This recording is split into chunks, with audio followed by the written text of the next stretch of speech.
Vicky Nguyen, welcome to She What? She what? Thank you for having me, ladies. So good to have you here. And It thanks for is, your book. We were both excited to get a copy and dig right in. we really did dig right in. Now, everyone knows you as the NBC News anchor and correspondent, but you have a new book out called Boat Baby. And for me, that was a real She What? Because I know you and we've worked together on the Today Show.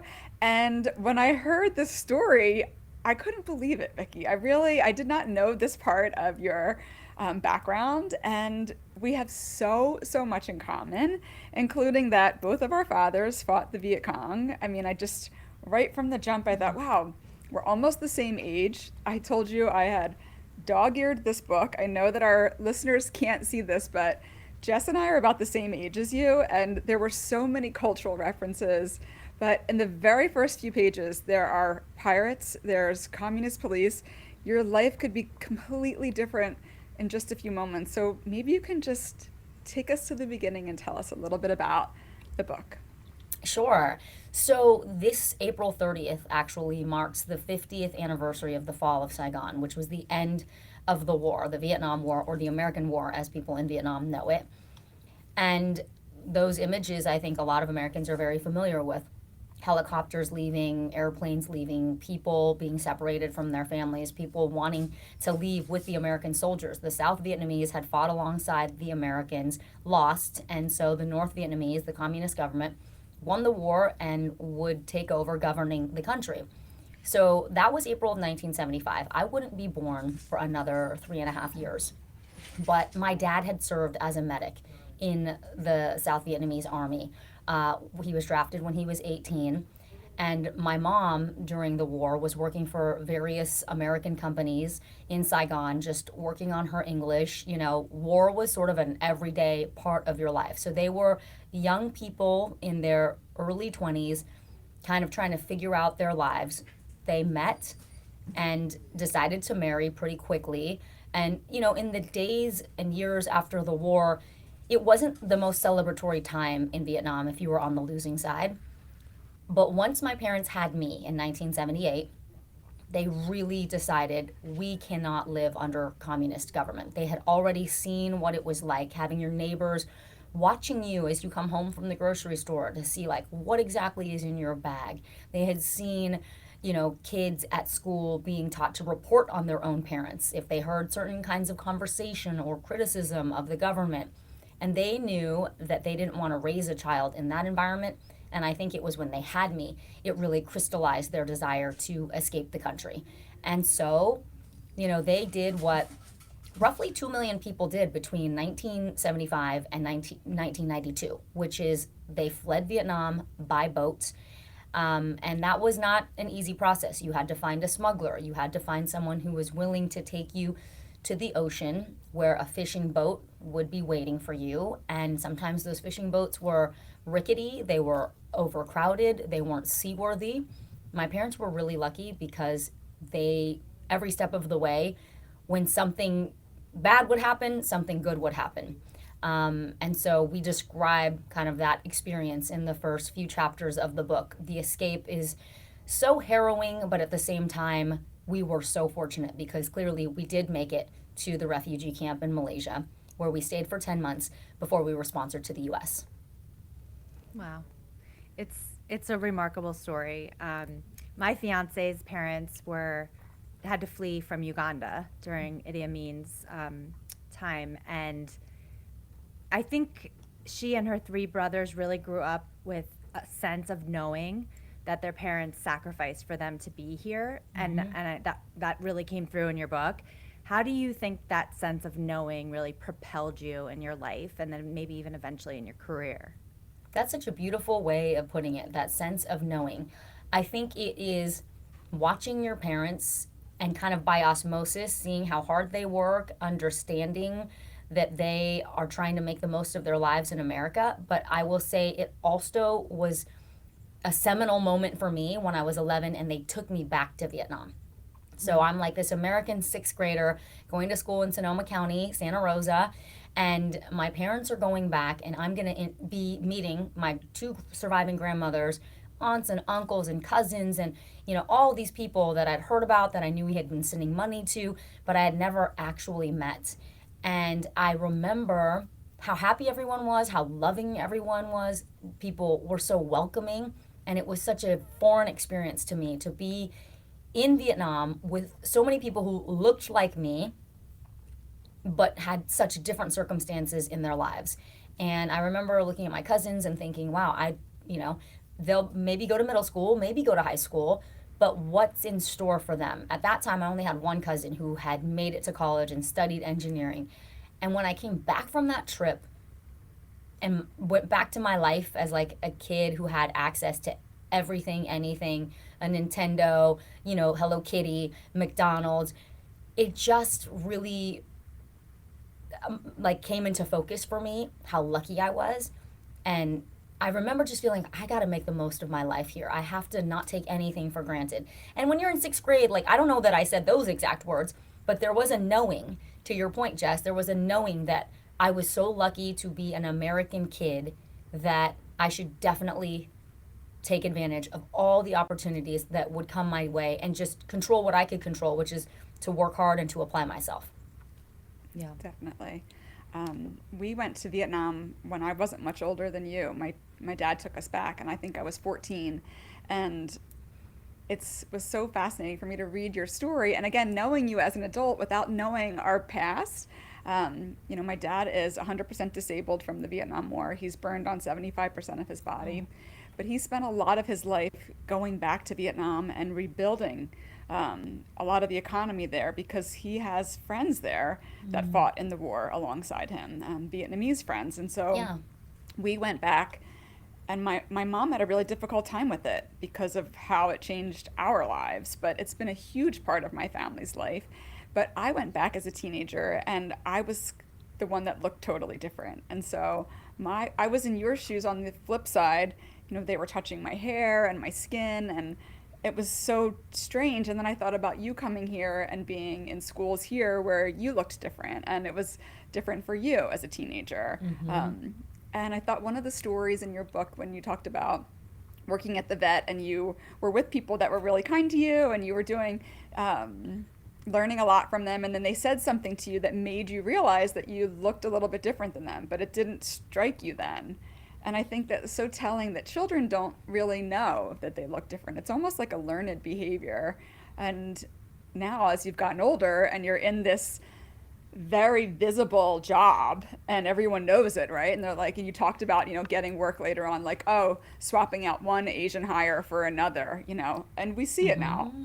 I've noticed in our industry, you and I both work in television, that I see a lot more diversity now, even just with women. There's a lot more women producers. Our friend Jamie is a producer. I mean, it's so nice to see that there's so many women in the 20 some years that I've been in TV and that you've been in TV. How do you feel now representing the Asian community? Does it feel weighted to you, or do you just feel like it's your job? Oh, well, first of all, God bless your dad. I hope I get a chance to meet him someday, and I hope you'll just pass along my thanks to him that he went back to Vietnam to spend time with his friends that he fought alongside and to help rebuild the country. And I can only imagine, what his reaction must be over the years to see how rapidly Vietnam has developed and how tourist friendly it is. It's an incredible place to visit. So if you haven't gone, that's my plug for Vietnam. The food is amazing. The topography is amazing. The coastline, it's absolutely stunning. So this is the time to go. In terms of representation, I think about that a lot. It took a monumental effort to move my family from the West Coast to the East Coast. It was my husband, my 3 daughters, and both of my parents. And it was kind of a like all or nothing, like we're all going or we're not doing this. And it was a big risk because, the network can be volatile. It can be touchy. You come here, people don't always land and stick and stay. It's not guaranteed. It's not guaranteed. And so to uproot everyone, and my husband had just gotten his dream job in California, so it was a big ask. But the fact that I would be able to be at a national network with my last name, Nguyen, which is like the Vietnamese Smith of last names, right? I just thought, let me go and try my best, because if you can see it, you can be it. I have always thought that was such an apropos statement, because you don't know that you can be in some of these spaces until you see someone else who has a background like yours, who grew up the way you did, or who has the same last name as you do. And so I just really felt strongly that I would be doing this, of course, for me and for my family, but I definitely, by extension, wanted to do it for anyone else who might need permission or inspiration or the knowledge that if she can do it, I can do it. So it was really important to me to try to represent at the national level. I mean, right now, you could probably count on one hand the number of Asian American women who are Right. working in news at a national network. Still, I mean, if you ask anyone, I think people remember Connie Chung, and maybe they remember Yep. Ann Curry. I There's remember not Anne. a lot, right? There's not a Yeah. lot of us. I mean, there have been so few, Lisa Ling. even in 2025. Lisa Ling, for sure.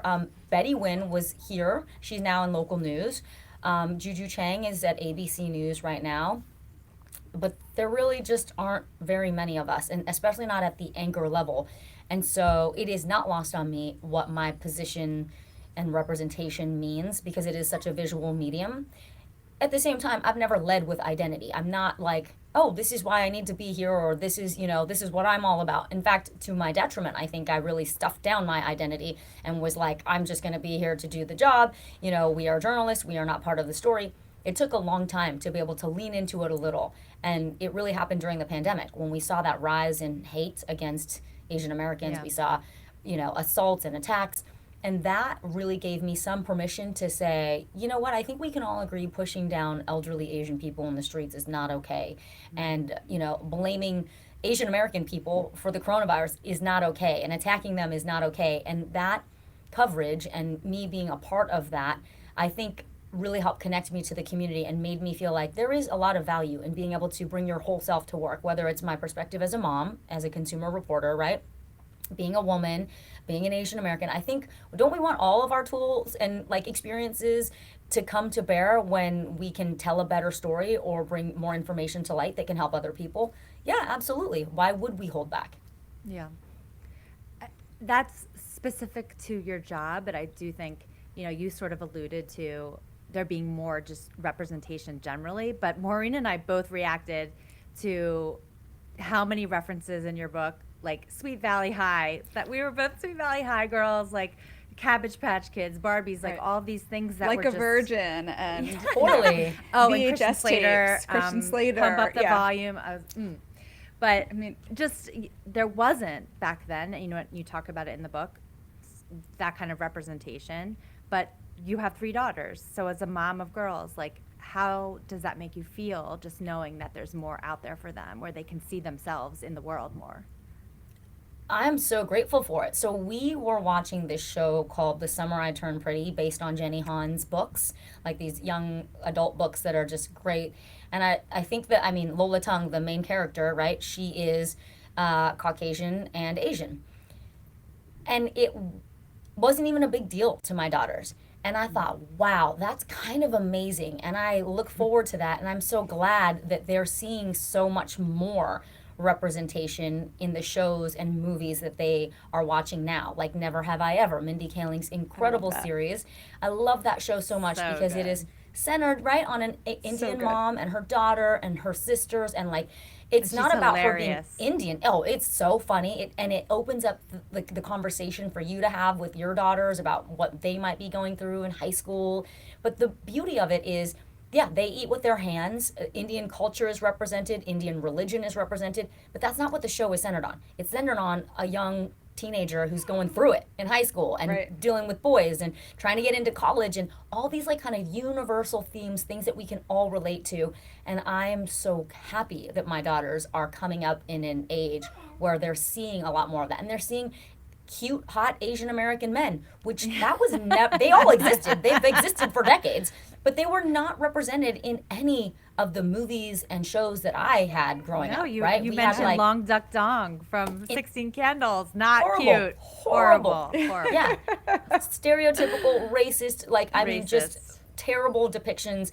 And so I'm so happy they know about Daniel Day Kim and Simu Liu and all these guys that are Brian T. There's it's normalizing the experience that there are great, good-looking, successful, talented people across all backgrounds, and we're seeing more of those stories now, which is really exciting. I love it. So, what made you decide to write the book now? Like, was it timely? Was there some reason that you decided to share this memoir? I know that you said it's the anniversary of Saigon. Well, I'm so now we sorry. call it, well, it was Ho Chi Minh City, Saigon. Tell me We the call it story. Saigon. I think Saigon. that, yeah, we do, but I know that, like, it is Ho Chi Minh City on the maps, and, that's what the North Vietnamese and the Vietnamese government would call it, but your dad probably calls it Saigon. I Right, know that's my why I'm parents confused definitely because, call it Saigon. right, we call it Saigon. Um, no, so when this book came up, the idea for this book came up a couple of years ago. It was more about, now you are at the network. You have this remarkable story of how you went from a boat baby refugee to a network news correspondent and anchor in one generation. That really only happens in a place like America. I mean, I just feel like my story is an all American one, in the sense the sky's the limit in this country. That's why my parents risked everything to come here, because they really believed in the land of the free and the home of the brave, and that opportunities would be limitless in the United States. And through the grace of incredible strangers, at the time it was a Lutheran church and a Methodist church, and families in those churches, the Wares and the Hales and many others, who said, oh, you know what, there are Vietnamese refugees who need to be sponsored to America. Of course, why would we not gather up clothes? Why would we not help them enroll in school and jobs, and make sure they have a safe apartment to live in, and help them transition to life in Eugene, Oregon? For them, it was so much like, of course, this is what America is about. And I'm so happy the book is coming out now, because it really is a love letter to America. And I think it reminds people of the goodness of the American spirit, and that the American dream is alive and well in many different forms. And sometimes it's easier to focus on, like, the divisiveness and, getting into these, like, two-dimensional fights on social media and whatever.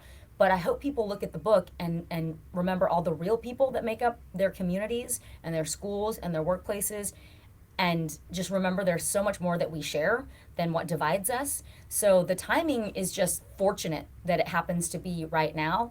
I'm really happy that it can be a part of the conversation, though, for sure. It is just a story. I mean, it's a dream to write a book, right? It's a dream to have a book. And, it's such a tribute to my parents at the same time. I want my daughters to read this story and know where they came from, and, how we got here. And I'm just so happy to hear when you say, like, you can see so much of yourself and you can relate so much to it, with whether it's generationally, the pop culture that we all experienced, and also, like, looking at America through, the eyes of, like, someone else who grew up here in a different state, from a very different background, but there's so much we have in common. Yeah, and there's still a lot to learn about you in there. We're not giving it all away. There's a lot to learn about Vicky in there. So Oh, tons. I would definitely pick it up. And I think that one of the things that Jess and I were so surprised about was your relationship to your husband and the endurance of that. Now, I took a job early on in my marriage that had me travel for 5 months. I left to do a job for Better Homes and Gardens. Many of our listeners know I work as a lifestyle expert or entertaining expert, and I went on the road for Better Homes and Gardens. And what I would do was go to each new city every week, and they were promoting, it was called the Better Homes and Gardens Experience, and I would do live local TV. So I would do the local networks each week in every market. Now, Vicky, this was a way to cut my teeth learning how to do live Oh, TV. yeah. Amazing. I had started early on at CNN, so you also had some CNN background there, and I just did like monthly segments there. But then I got this job, and so I traveled. But Michael stayed in New York, and so we didn't see each other. People thought it was crazy that we were apart and we were, living apart. He would fly out to see me, or we would look for, cheap flights and try to be together when we could. But then you really put me to shame when I read your story about you and your husband. And Jess was like, "Can you believe there's someone who's had a relationship longer than you?" And that she remembered what he was wearing the day she met him. I know, it's crazy. A green hoodie. Oh man, it was a green no fear hoodie and, like, basketball shorts that went like well past his knees, and that was when, like, all the baggy clothes. It was the 90s, so, like, all the baggy clothes, and he was a very thin man, like thin boy, I should say, because he was super tall, and it took a long time for him to get any meat on his bones. So you kind of don't forget seeing that person for the first time, this, like, tall, pale, bony guy with a big head, and then he ended up being seated, like, in front of me, and I couldn't even see around his big body. But then we developed a really strong friendship. I was a ninth grader, and he was an eighth grader. And I will say that is really weird. And I know that, like, for my daughters, I mean, they're fascinated by it. They're also like equal part, the oldest, who's 15, is like, I don't really need to know your origin story. Right. But the 12-year-old loved reading the book cover to cover. But I mean, 5 months of long distance dating is nothing to poo poo, Maureen. That's like incredible. And it is actually fairly common for people who work in businesses like ours, whether you travel Very and you're common. in sports, or, people work for companies and have to travel. Were you married at the time when you were doing We the were the married 5 at the months? time. Okay. We were already married. But I think Oh. in media and in medicine, early on in those careers, I think it's very common for people to take some hits on the relationship for the career. I think Oh, totally. if Absolutely. you can make it through those times, though, it is telling. So how long have you been together now? Can you tell us It's how like a many trial years? by fire, right? Yeah. Well, let's see. We got married in 2007. Oh, Okay. you're gonna make me do like all this crazy math. Well, I you don't should have know. to. That's But we've been already together since. Well, so when we got married in 2007, we had been together for 13 years because we started dating Okay. when I was 16. So, yeah, it's been a long time. Yeah, so So we just do you have- celebrated. 2025, like 18 years this year, or is that right? Yeah, it'll be 18 years of marriage this August. Okay, If we plus got married in 13 years. 2007. Yep, plus 13 years. I mean, I've known him for more than half my life, for sure. Right. Yeah, we're the same. We just celebrated 25 years of marriage. So That is so special Yes. and rare. I know it is rare. I know that's why Jess makes fun of me, but I know I I, wouldn't. don't make fun of you. It's I amazing. wouldn't have it any other way. I And just nobody knows you better. Yeah, he's look my to person you for both sure. for relationship advice. I'm going to get married later this year. So, do you have any advice for maintaining a long-term healthy relationship? And you guys were in different cities, have had such big careers. Like, how have you managed to make it work? Maureen, you want to go first? I host. I would say I'm an over communicator. Mm-hmm. Communicate. I mean, even if it's hard, you have to communicate things because as soon as you start to hold it in, it just builds, and that's when you can start to misinterpret things. So just Well, communicate. but Maureen, there was one other piece of advice you gave me early on that was about how even though you have kids, like you and he you're the team. You're each Yeah, I other's, always like, say number that. one. I said to Michael, it's us against them. It's always us against them. Like, I mean, we love our children, but we have to be the team first, and then we'll survive. So yes, I that is love true. that. I We're- second that. I completely agree. It's true. And I say a lot that life is a team sport. And I think I'm trying to impress on my daughters how important it is. As much as I want them to, be financially independent and have careers that they love, I also want them to put equal effort into finding a partner. I want them to have someone to share their successes with and someone to be there to buffer the downtimes. And I think that has been a blessing for me in a very demanding career. But yeah, the secret is putting that person, prioritizing that person. And it's hard to do sometimes when you have kids and you have like a demanding job and other things come into the picture. But if you remember that that's your person, your best friend, and you pump them up in front of the kids and you make sure that you don't hold on to resentments and you do talk out problems and you seek therapy if you need it. I mean, Yeah.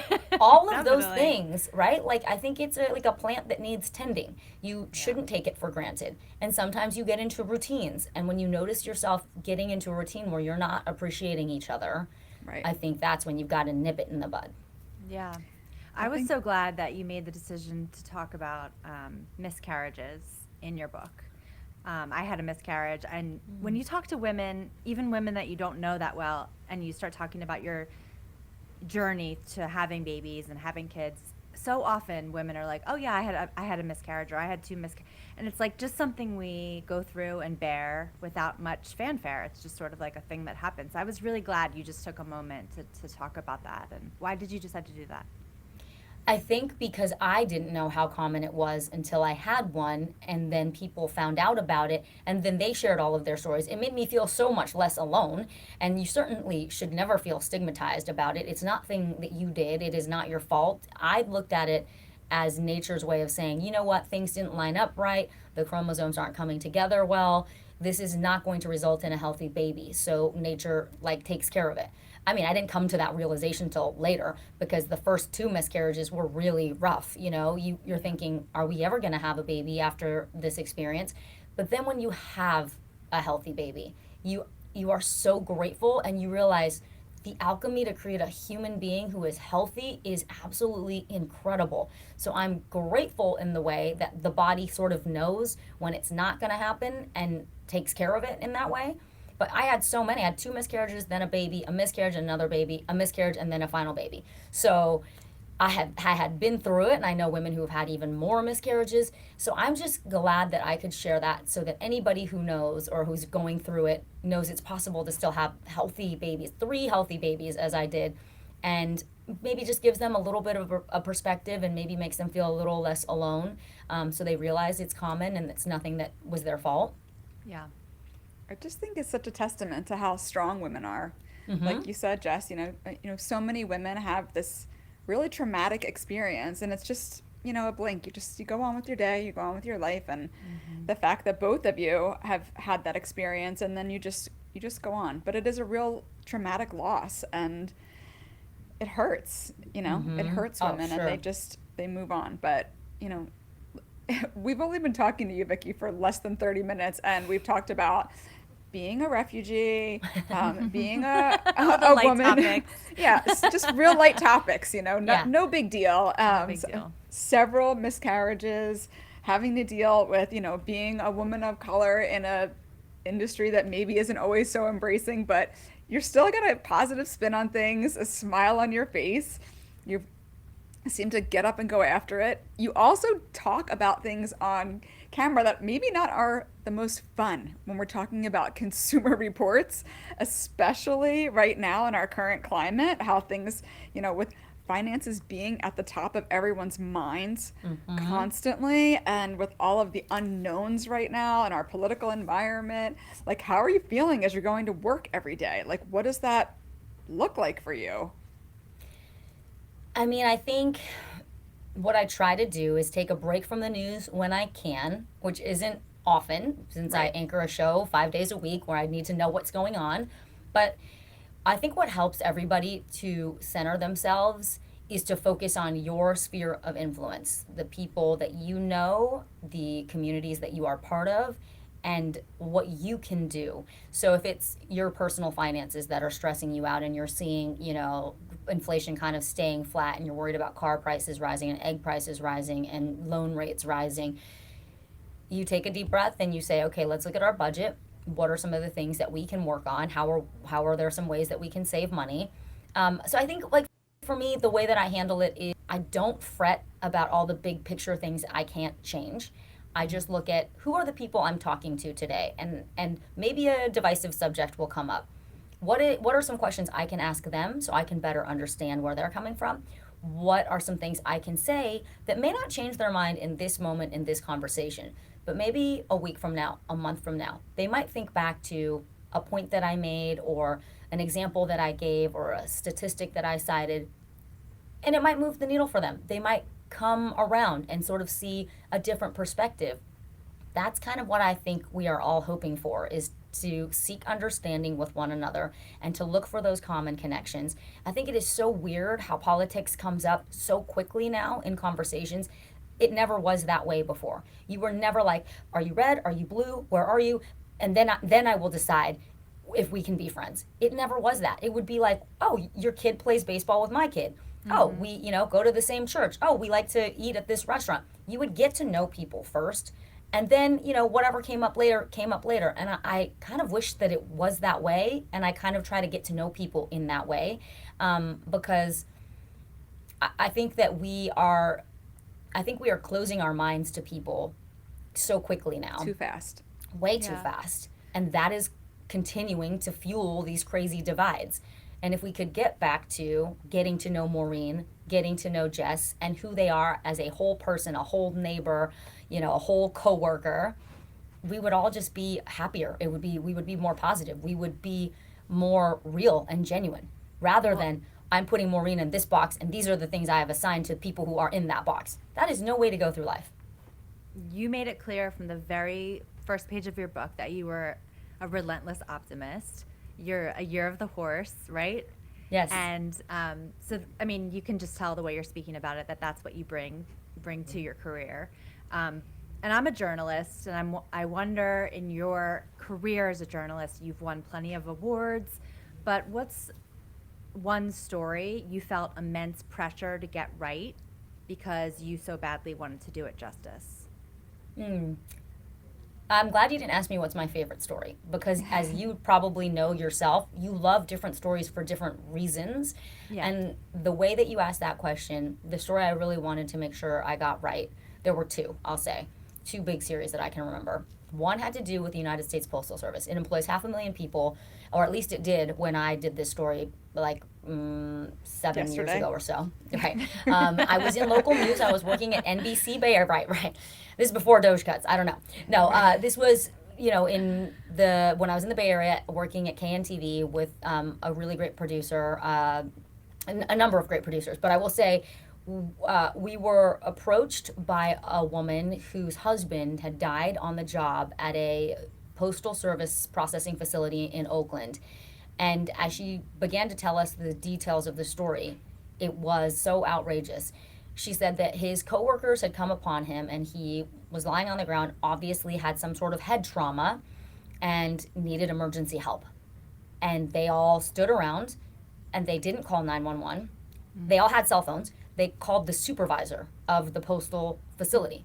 And then that supervisor called another supervisor, and then anywhere from 15 to 30 minutes went by before anyone called for an ambulance. And in that time, precious life-saving moments passed. This postal worker eventually died.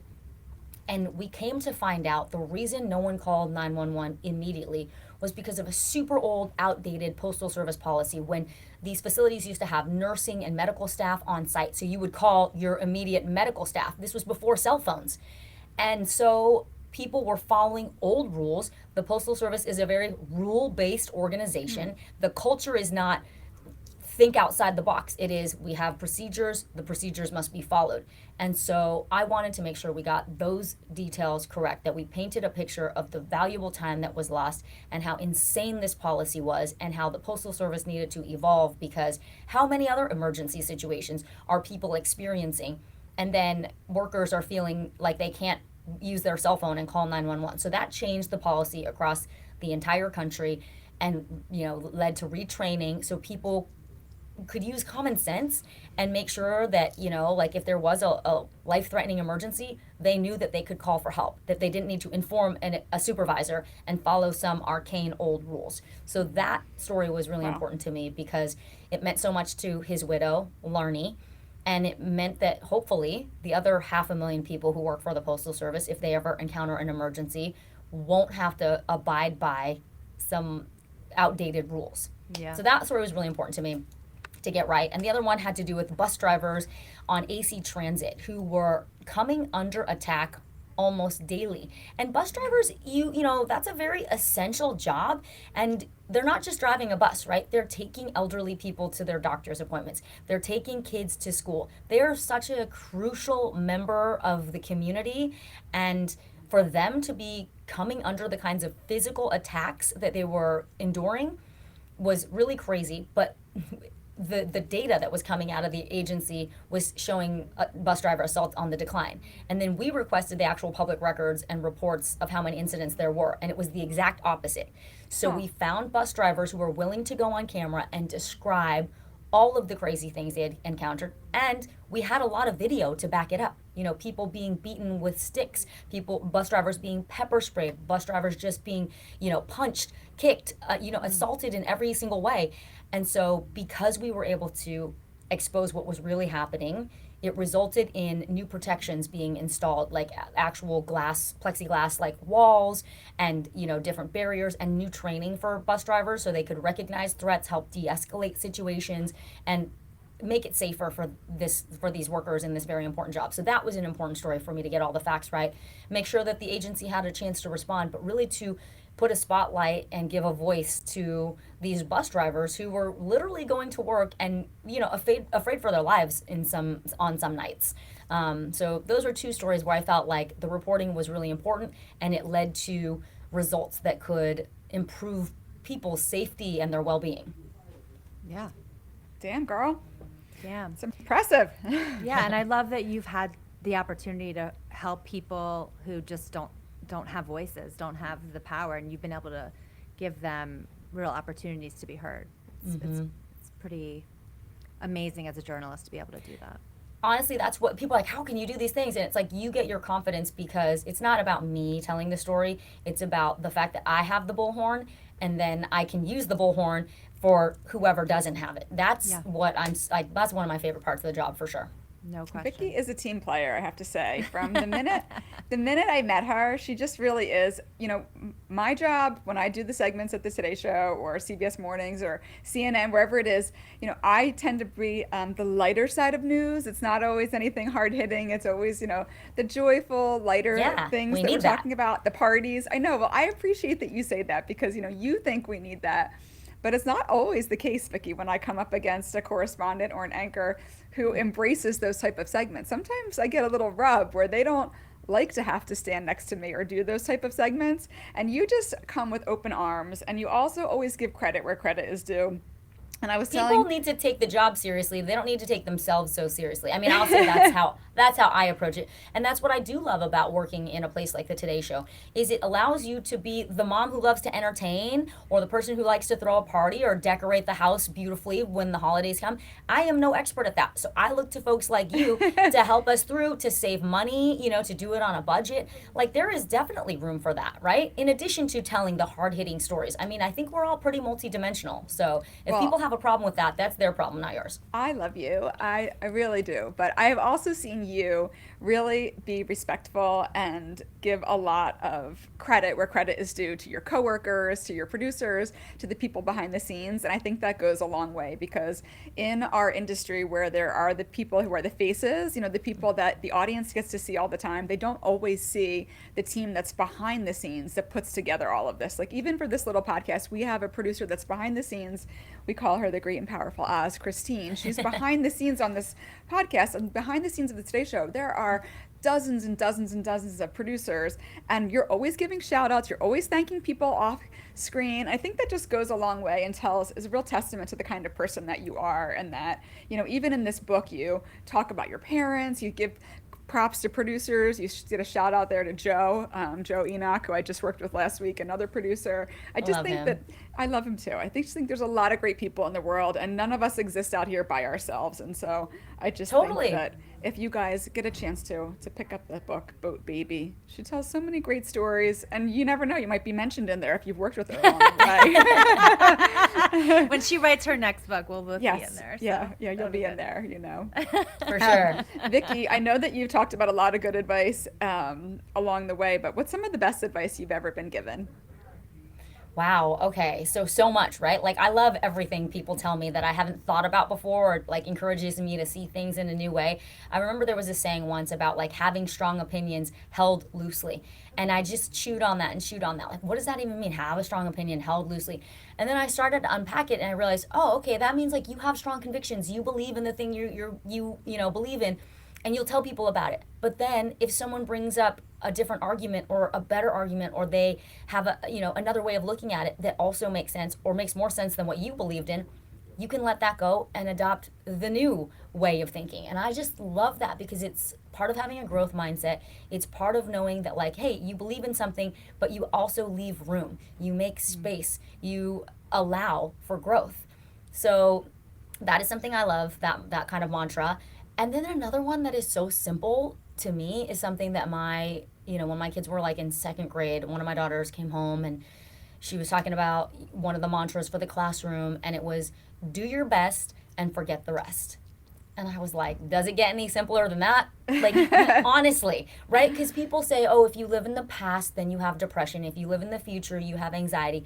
If you live in the present, then you have peace. And I think, there are various forms of that philosophy, but that whole do your best and forget the rest. I mean, Mel Robbins has her book out right now, Let Them. That's like a bestseller. People really embracing that philosophy, or controlling what you can control, and like not worrying about everything else that's going to happen. It's all kind of the same part and parcel, right? Which is like, you worry about yourself. Do the things that are under your control, and the rest of life will absolutely sort itself out. And generally, if you do the right thing is going to come back to you in spades. the echo theory. Absolutely. The energy you put out there will come back to you. I'm a big believer. Lucky girl syndrome. Someone told me yesterday their pastor told them, walk around expecting miracles. This is Allie Berger. She's the podcast producer for Hoda Kotb, Making Space. And I was like, oh, walk around expecting miracles. I love it. Why not? Because some people walk around and they're like, oh, black cloud day. Oh, they're expecting for like something bad to happen. To And you're fall like, on their head. Yes. right, Yeah. like who wants to live like that? And I know it's Yeah. easier said than done sometimes, but if you put it into practice, it becomes easier to feel and think that way. And to like make sure you surround yourself with people like that, because it rubs off on you. Yeah. We like to ask all of our guests, because this is She What? And it's about women who are doing remarkable, incredible things that just kind of blow our minds. Who is your She What? Wow. Oh my gosh. I mean, I feel like I meet so many people in my line of work that I wouldn't otherwise cross paths with, that I'm always so grateful. I love women entrepreneurs. I love people who make something where there was nothing before, whether it's a product, a company, they're employing people. I mean, A podcast. a podcast, absolutely. You know, Come on, Beck. this book forced me to do something that I don't ever really do, which is pause and reflect and look back. And so in this moment, I will say the first person who pops to mind for me is my mom. I just look back and think, she what? Like, she was like this slip of a woman in her 20s. You know, she meets my dad, they have me, and they just decide, we're going to leave our families behind, we're going to leave our country behind, we're going to try and go for it, because we have this little 8-month-old baby, and we want the best for her. And I look back and think about all the things that she went through. And, you know, in the book we talk about the ups and downs, because every family is messy, and we went through some stuff for sure as a family. And she stuck it out, and she didn't just stick it out. She really led by example and helped me understand like how to forgive, how to let go, how to move forward. And she doesn't always get like all the credit, you know. She's sort of like the unsung hero. She does so much, but she like never requests any credit for it. She's never like the front and center spotlight seeker at all in any way. So for me, in writing Boat Baby, it really helped me to look back and appreciate in a different way who my mom was before I just knew her as mom. You know what I mean? Mom, the lady who like does all these nice things for me and has helped me get here. She was this fully formed person before I was born, and she made a lot of decisions that have enabled me to get here. So my success is her success. It's my parents' success. But for my She What, I'll give it to my mom. I also loved you pointing out so many times in the book where your mom gave you the space to be a little American girl. Like, you wanted to change your name. And you have to tell that story, how you chose your name. You know, both my parents were not tiger parents in that way. They were very much like, you're the American kid, you're growing up in America, you know, be the American expert. Like, they trusted me to decorate the house, choose the color for the love mini that. blinds. Magenta, you know, and I think green, you magenta, said? Yeah. metallic magenta and teal green. So It was good. full Miami Vice. Yes, Our love house it. in the 80s was teal carpets, you know, full Miami Vice house.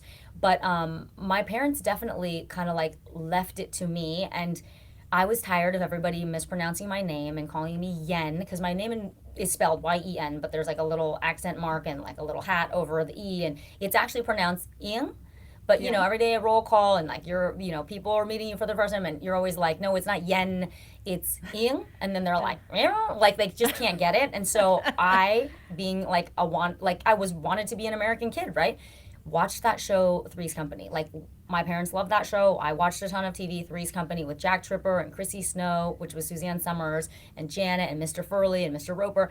And Jack had this beautiful girlfriend, and she was a flight attendant. And like, you know, when you're like 7 or 8, you're like, that person is so glamorous on TV. And her name was Vicky. So I was like, I would like that to be my name. And my parents were just like, okay, all right, I whatever. love it. Because they knew they weren't going to call me that. I would always be Ing to them. So it didn't matter to them how I wanted to portray myself to the rest of the world. They knew who I was, and they were fine with me. If that would make my life any easier, they were good with it.